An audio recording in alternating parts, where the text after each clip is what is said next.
Hello, welcome to See Us Now. In this episode, we are going to be talking about whether athletes can truly have it all.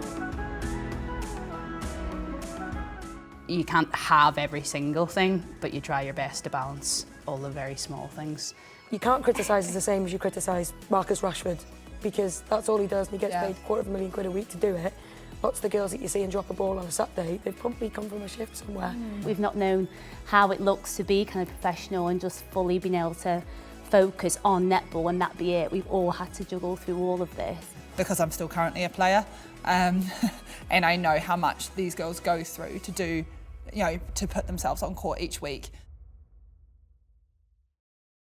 Can you ever have it all? That's what we're going to be talking about. So balancing everything from being an elite athlete, but then also trying to have a life, trying to have a career. So we're just going to get into all of it. Niamh, I'm going to come to you first because you are also an A&E doctor as well as a netballer. Talk us through that. How do you balance those two things? Yeah, do you know what? I actually think some of my teammates would say quite well, because I think they don't think I ever go to work. But I think I'm really, genuinely, like, Gabby Marshall in January was like, "Are you sure? Sure you're a doctor?" And I was like, no, I promise. You just don't see it. But no, I think I'm really lucky because of the specialty that I'm in. So like the nature of emergency medicine is that it's shift-based work. So a lot of my shifts are in the evenings or sometimes through the night, but it allows me to sort of train around things or be at coffee at times where people would expect me to be at work. So I think I'm lucky in that sense. Don't get me wrong, it's like not the easiest thing in the world, but I do really enjoy having like both aspects to my life, because I think it gives me real perspective, like on netball but also on work, and it sort of, the balance actually keeps me sane, if anything, because if things aren't going well with netball, you sort of know that you can completely flip your focus to something else and be making a difference there. But equally, if something's gone really bad in work and it was a wee bit depressing or a wee bit sad, you can come to netball and nobody really knows about that, and you can just crack on and enjoy it and have a bit of a laugh with your mates. So I think from my point of view, especially with the discussion around professionalisation and stuff, I actually don't think I'd ever want to give up that other half of what I have. Really? Because I think it very much makes me the player I am, and it very much makes me the doctor that I am, having both. And so I'm actually a bit worried about when I'm not the player anymore, because I think I'm not going to be quite an angry doctor. But it's quite nice because it does balance things out and, as I say, give real perspective, because if you've lost a match, it's probably not the end of the world compared to when you go into work and somebody's maybe died. So there is a lot, it gives you a lot of a bigger picture in life, and I think does help you get over those things a wee bit more. But also there's times where how I work very much, I think, has come from my ability to work as a team in sport. Do you know, like I feel like you can get people into action a wee bit quicker, and it's all because, you know, you're used to doing that, you're used to working as a team. And so I suppose the like crossover between both complements them. But I do promise I go to work sometimes to any of my teammates watching. You're a full-time doctor? I am part-time. Part-time, I was going to say. Amazing, but not that amazing. No. How do you have time for everything else in your life? That is, but then I think you have to just pick and choose with things, and at times things do drop to the wayside. So do I put as much effort in at times to relationship with friends, family? Maybe they sometimes have to take a back seat, and that's where you have to make those bigger decisions and compromise. So I've missed lots of hen parties, I've come late to weddings, I've missed weddings of my best friends to go to netball, or because I've missed so many shifts or changed so many shifts around to suit netball, I'm on a night shift the weekend, that one weekend we're off, and that happens to be the one weekend that my friend's hen party's on or whatever. And so you give those up, but that's a choice that you make. You know, that's the compromise. And you can't have every single thing, but you try your best to balance all the very small things. So at the minute, I think it's quite nice, but I also don't have a dependent, or, you know, I don't have a child to go home and have to look after. So if I do work a late shift, I can sleep for a majority of the day, you know, and recover and rest up from that. So sometimes I actually look at it and think I don't have it as hard as some of the girls that are coming to train and haven't looked after a child all day, or, you know, kept another human alive. Which is quite hard. Niamh, obviously you've played football for Wales, netball for Wales, you've done podcasts, You've done all sorts, coaching. Talk us through all of that. I think it's funny because it's probably the polar opposite to what Niamh's doing, in that I think when you talk about sacrifices, people talk about the parties and the christenings and the weddings and stuff, but what I feel like I've probably made conscious choices against is following one dead set career path, because I never wanted to be solely in one place. I wanted freedom to move around. If an opportunity at football or netball or wherever came up, I want that freedom to be able to do it. And that's probably forced me to have to probably sacrifice my career a little bit, or a career, and also probably financially. Like, I'm just thinking I'm probably gonna have to work till I'm 70 anyway. I don't want to grow up yet. I want to play netball with some little bits that complement it for as long as I can, because I know how short the career is in either sport. So I think that's probably why I'm not picking and choosing, but it's a little bit less straightforward for me, where I'm picking up coaching jobs here or media stuff here, because that for me is going to enable me to be at every single training session, even the optional stuff, and recover as best I can. So yeah, will it leave me probably at square one a little bit compared to somebody like Niamh, who has a ready-made career to slip into once she finishes netball? Probably, but at the same time, I just want to squeeze as much out of my playing time as I absolutely can. And if that means the career drops off just for a little bit, then yeah, that's the choice that I'm happy to make. But I'm hugely privileged in the line of work that I've fallen into, especially with the media stuff. It's definitely just come from being a player, being happy to talk to camera. I also think speaking the Welsh language is how it first started. I think, when netball was still coming through, we'd probably get sent a student from a Welsh language media company that would come along and maybe record a little something for the game.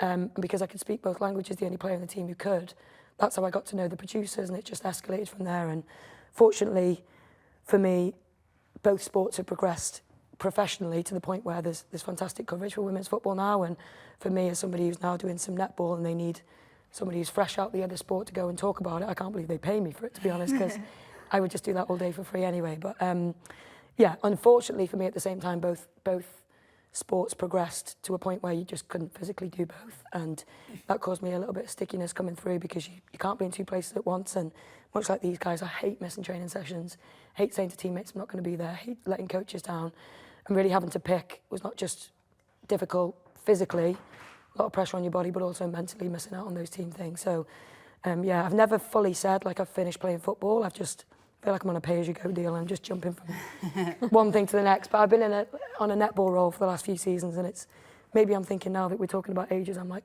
maybe I won't ever actually play football for Wales again. But yeah, I'm just trying to be a kid for as long as I can, pretty much, because, as I say, I think you're a long time retired, and lots of my friends who have retired have told me that. So yeah, career on the back burner for now, and just trying to ride the wave of the other opportunities.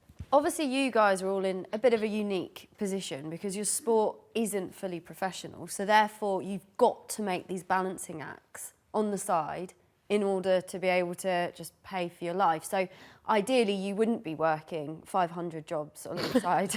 No. Any job. Any job. Happily retired. Focus on it. And although you take the positive from it, it must be quite hard. Yeah, in an ideal world, you wouldn't work as much, or you wouldn't do a night shift the night before training. That's not ideal. And there are some training sessions, I'm sure Joe will agree, that I turn up and look completely dazed, and it's probably because I've been up late the night before. So that's not ideal, but yeah, I think a situation that we're in with the sport at the moment is there just isn't the money there. So you physically can't, it's not a living wage realistically for most of the players, and you can't afford, in this cost of living crisis that we're in, to get by on the current wage that we have.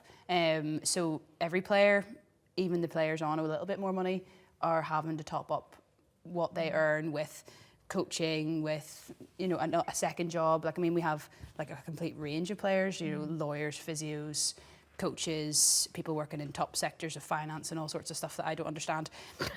And I think it's unfortunately just the necessary part, and I actually think you'll find that every single player makes those same balances just in their own way and has managed to navigate through. And the interesting bit about it is how good as a nation and as home nations could we be if we didn't have to do that. Imagine, look how good the Super League is and the standard and quality of play compared to New Zealand and Australia. We're not that far off, but yet we're all going to work every day. So if you could imagine how good we could be if we didn't have to do that, it's quite exciting. Yeah. Nat, what's your sort of situation? Because you've obviously been contracted to England at points in your career, haven't you? So where are you at now? Yeah, I was going to say for me, it's like been a bit of a different year for me. So financially, I was part of the England Roses. So being a part of that, you obviously do get quite a large sum of money for being part of the Roses and then with Super League. So for me, felt very lucky for quite a while from the age of 25 to what I was now, was able to kind of do that role and pick up the odd bit of coaching here and there just to kind of top me up. Whereas from this year, not being selected for Roses, I'm just kind of a full-time semi-professional player. So yeah, I've had to find more work around me, kind of back up north around Leeds, and kind of look whether that is the next avenue for me to be involved in. So kind of thinking, is it coaching? Is it commentary? Like, is it involved in that? What do I kind of go into next? So a little bit like Niamh at the minute, I'm just kind of dipping into those avenues, seeing what it looks like. Hopefully, you know, retirement might not be too far close, but it is coming up. I need to kind of start thinking about it. So been a very different year for me. I'm not based in Loughborough. I travel now from Yorkshire. So it's kind of managing that as well, like the travel aspect of being a semi-professional athlete. You know, you're leaving I suppose 11, 12, and you're getting home at 12 o'clock at night in those days, and then expected to kind of play the next day as well. So we're all juggling different things, and I think you're completely right. It's a different balancing act for every single player that's in this Super League. But I suppose it's something that we've not known. It's always been that way. We've not known any different. We've not known how it looks to be kind of professional and just fully being able to focus on netball and that be it. We've all had to juggle through all of this. So for us, I suppose we do manage it and we do it really, really well, but how exciting to see what the future could be like. Have you found that transition period quite tough? Not tough, I think, just kind of very different and getting used to the different and kind of embracing that as well. I think I just had to look back and really enjoy the opportunities that I got and the lifestyle that I had, and kind of really relish of what an amazing opportunity and lifestyle I did have then, but why can't I have the same now? It's just a little bit of a different look for me, and it was my choice to move back up north and not be based here in the Midlands and kind of be back home and starting to cement that kind of family life for me up there. So I think it's something I definitely want to look into, being closer to home and kind of embracing netball up there and the coaching opportunities that I can get in the kind of northwestern Yorkshire area. So yeah, not challenging, just different, and trying to find that new balance for me as a kind of semi-professional athlete and recovery and all of the above. It's just how you fit it all in, isn't it? Like, you've got your training, recovery, match days, all the travelling on top of that. That's just mind-blowing to me. I don't understand how you do it. I do think it's funny if you ask like one of our mates who works a 9 to 5, that they then have to race to training, eat in the Tupperware in the car, change in the car sometimes, and then be at their like peak energy levels, peak focus. From like at Rhinos, we used to train 8 till 10 p.m. It was like savage. So I do think we're great at commending how great we are at that, and we never moan. But I just wish it wasn't true. And you're probably the freshest one who's been a professional with Roses. Did you feel like you were a better athlete because you didn't have to do all that extra stuff?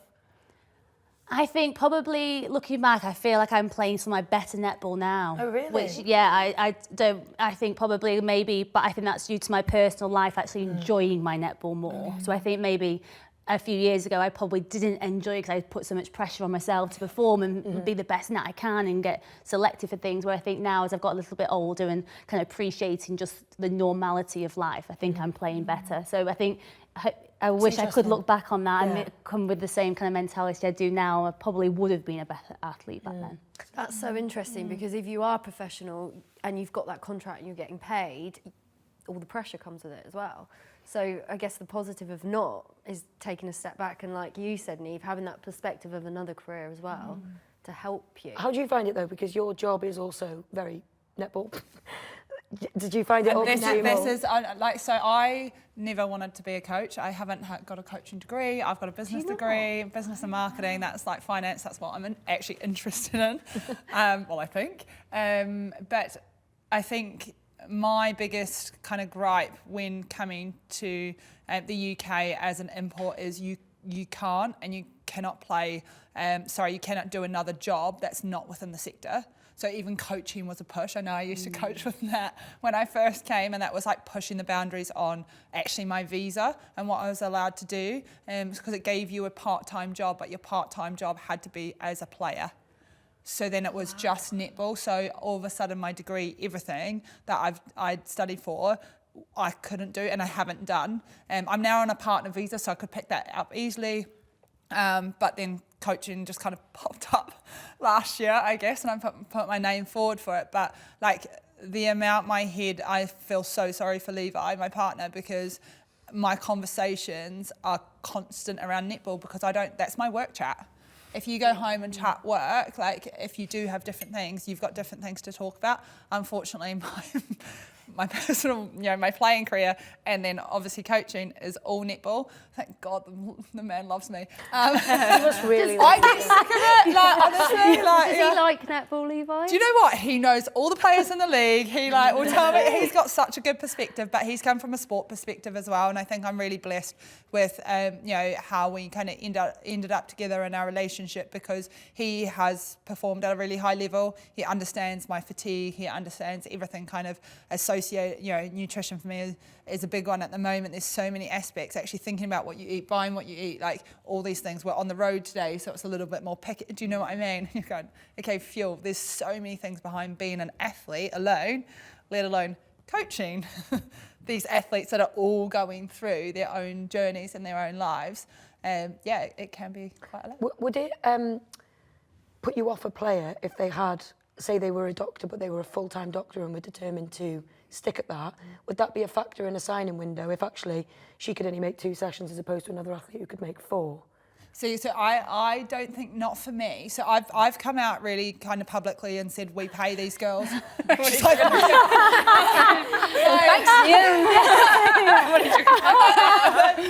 but I came out quite publicly last year and would I want to pay every player so much more money than I currently give them? Absolutely. Do I think they're valued at so much more than I currently give them? Absolutely. The case is I can't.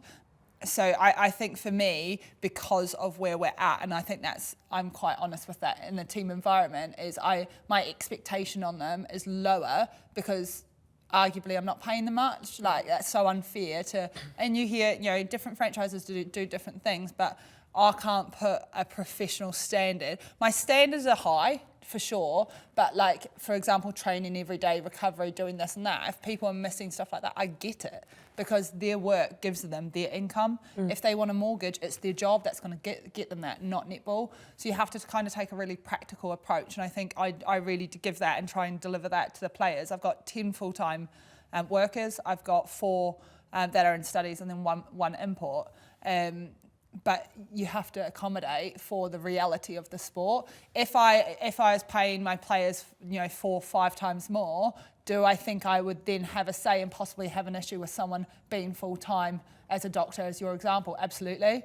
But I'm not, so it's not the case. Does that make sense? Yeah. I just also see it from the other side of, like, we are given semi-professional money, probably to account for, can you drop some hours in your day job, please, to make a commitment to the team. So yeah, I can definitely see it from both sides. I think it comes down to individual preference, but I think it's a factor in the product that we can put out. And I quite like when we get scrutinised on Twitter, because to me, it's at least people know the game's on. They're talking about it, which is great. There's no such thing as bad publicity, don't think. But at the same time, I don't know if you can't criticise as the same as you criticise Marcus Rashford, because that's all he does, and he gets paid £250,000 a week to do it. Lots of the girls that you see and drop a ball on a Saturday, they've probably come from a shift somewhere. So there is context to it, but we do get paid a little bit, and I do sometimes think, actually, to teammates gone by, do you need to work 40-hour weeks? Is it having an impact on how much you can give to this team, when I know that the club is giving you a little wedge here to give us a little bit more than you are? I agree with you on that, because I do think there's a give and take. Do you know what I mean? And it's like, okay, like, you want to do this job, and I want to go and work at A&E and do those things, and that's going to tire me out. But what's the like compromise on that? Do you know, like, so mine is that I work 60% in my job, knowing that netball probably tops me up a bit of a 20%, and then I'm just not. You're on that much? Wow. No, doctors just don't get paid very well, Niamh. But do you know what I mean? All like, the rumours do you hear how much? Stars are not Stars are loaded, yeah. But no, I think there's like the give and take with that, and trying to make it up, and also probably just an understanding that while you're a netballer, or like trying to balance 2 things, that you might be a little bit poor, do you know, and like maybe that's not the time for the trip to the Maldives.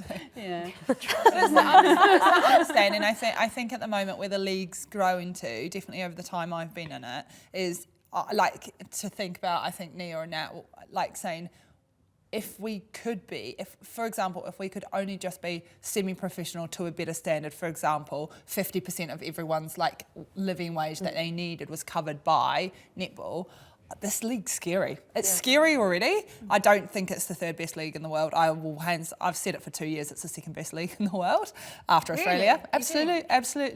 The amount of diversity from different nations we have in it, and the quality of players, the quality of young players we've got coming through as well, which aren't, we don't have the foundations that the other two countries have. We are doing so much on so little here. So actually to give a little bite back, I think the league would be very scary if we could do that. Has your role been harder than you thought it would be in terms of managing players, managing their schedules, managing their expectations? I think I was very outright with what my expectations were at the start. Players were saying I couldn't make a Wednesday because I'm a teacher, I'm expected in school. So that just, straight away on my list, it was like these people would be kind of at these trainings.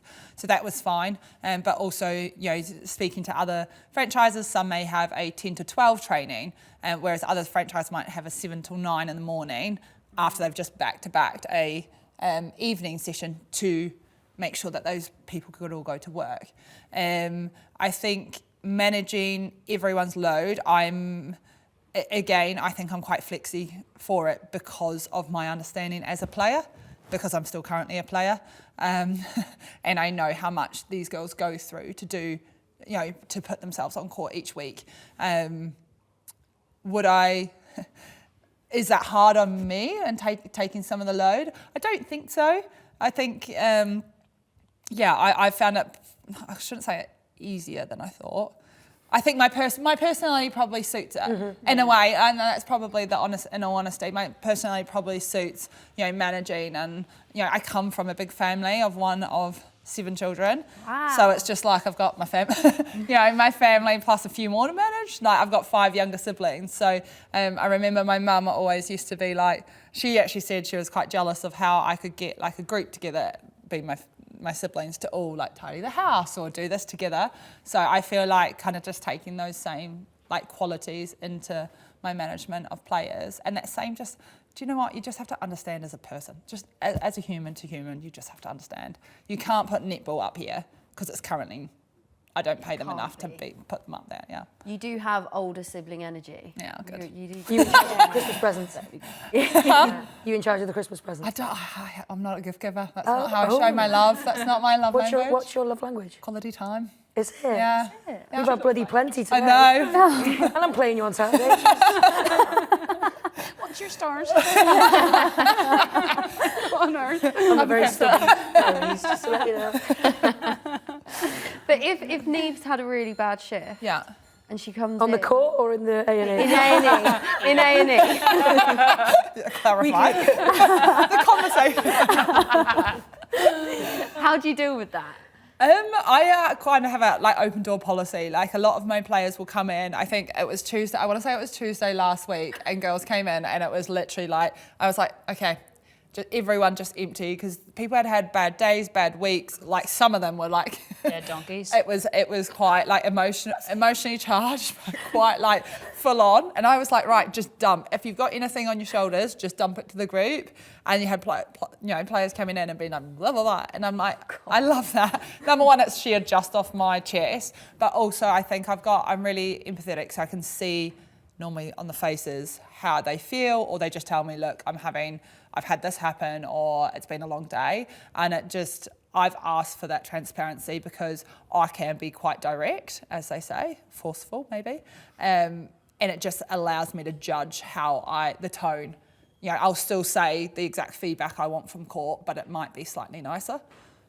I say that. Is that the right? That's probably correct. No, I think so, yeah. Yeah. I think just tone it differently. Yeah, I think there has to be an understanding that, like, if you want somebody to be empathetic to your cause, whether it's that you've had a bad day at work, or you've had bad news at home, or you just didn't sleep well, or you're feeling sick, like, you have to understand that the coach is also human, so like they can't read your mind. Do you know? So I think there is an element of like give and take. So can I tell you? In which case then that allows Joe to be empathetic to my problem, or do I hide it and try and continue on and not be quite so good? In which case I think you're kind of deserving of a bit of directness, or you know what I mean, like a lack of understanding as to what else has happened.